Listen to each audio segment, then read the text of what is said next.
E aí, já parou para pensar que esse aparelho aí na sua mão, o computador na sua mesa, enfim, toda a tecnologia que hoje define o nosso mundo, começou basicamente como areia? Pois é, parece maluquice, né? Mas é a mais pura verdade. Então bora entender como essa mágica acontece. O que a gente vai ver aqui é a jornada de uma das transformações mais impressionantes da história. Vamos desvendar o passo a passo de como pegamos um dos materiais mais comuns do planeta e demos a ele o poder de pensar, se tornando o cérebro da nossa era digital. Bom, tudo começa com a matéria-prima. Mas calma lá, não é qualquer areia de praia que serve. O processo exige uma pureza que é, assim, quase absurda. Olha, o processo é de uma precisão que, sério. Primeiro, eles pegam essa areia de altíssima pureza e derretem tudo para tirar o oxigênio, criando um silício que é quase 100% puro. A partir desse material derretido, eles cultivam um cristal de silício gigante, único, perfeito. Esse cilindro enorme, o lingote, é então fatiado em discos finíssimos que são polidos até virarem um espelho. Esses são os wafers. Imagina que eles são a tela em branco, perfeitinha, pronta para a gente começar a pintar nossa obra-prima tecnológica. Ok, agora que a gente tem a nossa tela em branco, precisamos do lugar certo para desenhar. E esse lugar é simplesmente uma das estruturas mais complexas e caras que a humanidade já se atreveu a construir. A fábrica de semicondutores, que o pessoal do meio chama de FAB. Vamos parar um segundo para pensar nesse número. 10 bilhões de dólares. Para construir uma fábrica. Uma só. Isso é mais grana do que muitos programas espaciais por aí. E claro, tem um motivo muito forte para custar essa fortuna toda. E o mais impressionante é quando a gente coloca isso em perspectiva. A quantidade de aço usada na estrutura equivale a 5 torres Eiffel. O reforço de aço é o dobro do que foi usado para construir o Burj Khalifa, que é o prédio mais alto do mundo. A escala do negócio é simplesmente monumental. Beleza, a gente já entendeu que o lugar é gigante por fora, mas o mais crítico mesmo é o que rola lá dentro, num ambiente que é mais limpo do que qualquer centro cirúrgico que existe. A pergunta é, para que tanto cuidado? A resposta é simples, porque a gente está trabalhando numa escala minúscula, quase atômica. Para os circuitos de um chip, que são ridiculamente pequenos, um único grão de poeira vira uma pedra gigante, uma marca de dedo, uma catástrofe que pode estragar tudo.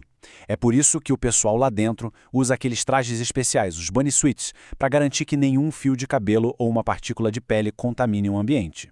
Tá, mas como é que se desenha nesses wafers de silício? O segredo para isso tem um nome: fotolitografia. Pensa nisso como uma espécie de impressão fotográfica, só que no nível de tecnologia de outro mundo, usando luz para criar os padrões. E essa analogia aqui é perfeita para entender a evolução do negócio. As tecnologias mais antigas usavam um tipo de luz que era, digamos, como tentar desenhar com uma canetinha de ponta grossa. Não dava para fazer detalhes muito pequenos. A tecnologia mais avançada hoje, a EUV, usa uma luz com um comprimento de onda muito, mas muito menor. É como trocar a canetinha por uma caneta com ponta de agulha, permitindo desenhar circuitos incrivelmente pequenos e detalhados. O processo funciona mais ou menos como uma revelação de foto antiga, sabe? O wafer é coberto com uma química sensível à luz. Aí, uma luz é projetada através de uma máscara, que é tipo o negativo do circuito. Onde a luz bate, a química endurece. O resto é lavado. Daí, nessas áreas que ficaram expostas, eles gravam o silício ou depositam novos materiais, camada por camada, átomo por átomo. E esse processo se repete centenas de vezes, construindo uma verdadeira cidade tridimensional de circuitos. Mas no fim das contas, o que a gente está construindo com toda essa trabalheira? Estamos criando a peça fundamental de tudo isso, a unidade mais básica de um processador, o transistor. Pensa num interruptor de luz, só que microscópico, ridiculamente pequeno. Quando ele está ligado, deixa a eletricidade passar. Isso é o 1 do código binário. Quando está desligado, ele bloqueia a passagem. Isso é o 0. Toda a computação, desde mandar uma mensagem até os cálculos mais complexos, se resume a bilhões desses interruptores ligando e desligando numa velocidade alucinante. E o conceito é genial. Basicamente, ao juntar dois tipos diferentes de silício, se cria uma barreira. Uma carguinha elétrica bem pequena, aplicada no que eles chamam de portão, controla-se uma corrente elétrica muito maior, pode passar ou não por essa barreira.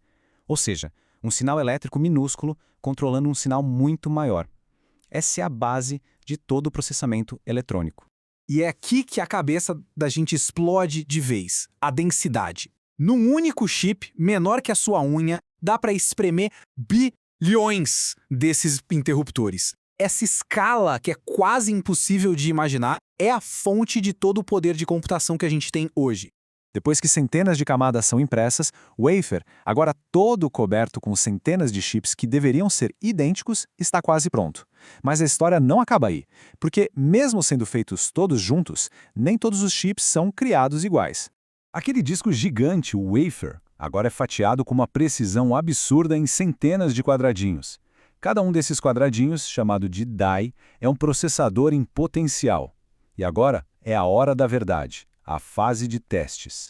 Esse processo de teste e separação tem um nome, binning. Cada chip é testado ao extremo, aqueles que saem perfeitos, sem nenhum defeitinho e que aguentam as velocidades mais altas.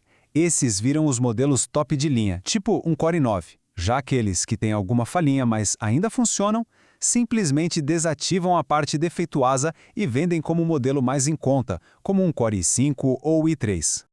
Então, é por isso que, no fim do dia, chips que nasceram literalmente lado a lado no mesmo pedaço de silício acabam tendo destinos e preços completamente diferentes. Tudo depende do nível de perfeição que a fabricação conseguiu atingir naquela escala atômica. E é isso. Tá aí a jornada completa. Da areia comum da praia, passando por um processo de purificação, engenharia gigantesca e uma precisão que beira o impossível, nós criamos os cérebros que movem a nossa civilização. É, sem dúvida, uma das coisas mais incríveis que a engenhosidade humana já conseguiu fazer.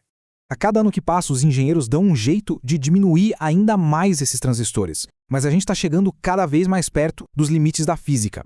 O que nos deixa com a grande pergunta: qual vai ser o próximo salto tecnológico para ensinar a matéria a pensar? É uma questão que com certeza vai definir o nosso futuro. Valeu demais por acompanhar essa história com a gente.